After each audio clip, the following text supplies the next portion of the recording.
En mitad de una intensificación de los ataques de Rusia contra Ucrania y las perspectivas de un alto el fuego aún inciertas, los esfuerzos para construir una Ucrania devastada por la guerra nunca han sido tan urgentes.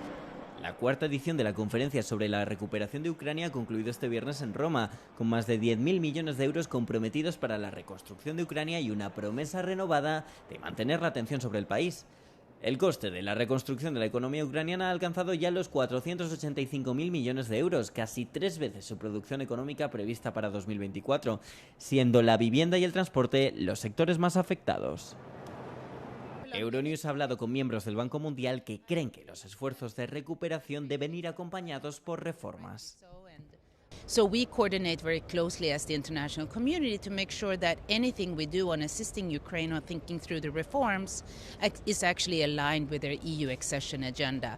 So the types of reforms they're looking at is, of course, creating a much more competitive economy, one where the public and the private sector play a significant role, one where the human capital is lifted up through better education standards, access to health care, social safety nets that are targeted but also funded, and very importantly, reducing the footprint of the state.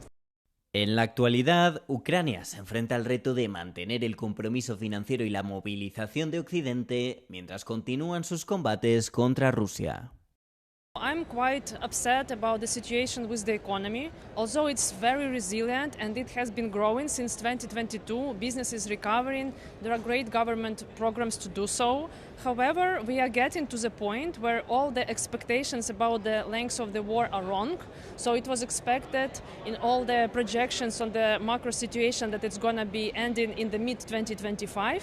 And so it means that for the end of this year and for the next year, there is not enough external financing, not enough commitments on weapon, and there is, according to me, not enough attention to this at the URC.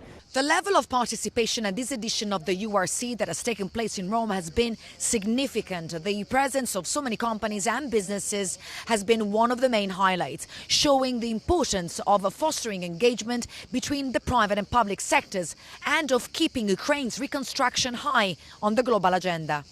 Giorgio Orlandi for Euronews in Rome.